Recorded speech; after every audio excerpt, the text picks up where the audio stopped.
years since either of these teams have tasted defeat. An amazing statistic when you consider that the best team really doesn't always win. Today and tomorrow, Tom Green is going to look at the success of these teams that have enjoyed. And today he tells us about the Creek boys tennis team.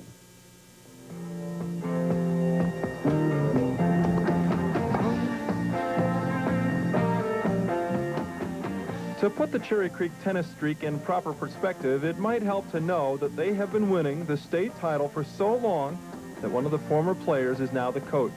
Dave Benson won the state singles title in the 1971-72 season and again the next year when the Bruins won their first of 12 straight championships.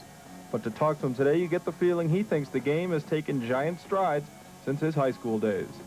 Well, I think that tennis in Colorado has really come a long way since I played in high school. The depth in particular is really impressive. I think we have guys that played on the state championship teams back in the early 70s that would have trouble making the teams these days. That's how much depth there is. But how come this team is always Colorado's best? Unlike colleges, this team can't really recruit. They must play with the talent in the district. Yet for a dozen years now, they have left the rest of the field fighting for second best. Well, I think several things really contribute to that. One, of course, is the size of our school. We're the biggest high school in Colorado. Another is the area of town that we're in. Most of these kids get good instruction from a very young age because they're members of clubs with good pros. And also, I think that the program we have here has really fostered state championship after state championship. We're able to get about 120 kids involved every year in various interscholastic matches through our challenge ladder. You would think that between the internal competition for playing spots and the need to keep the championship streak running, there would be a constant pressure on the entire team. I haven't felt a lot of pressure. I don't think the guys do really.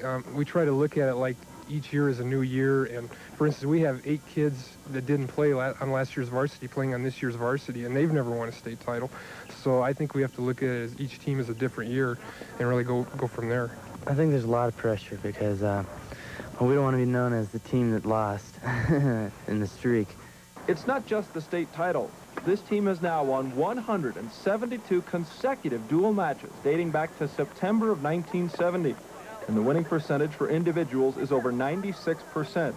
This year's team is a very young one. The #1 player is sophomore Kevin Johnson.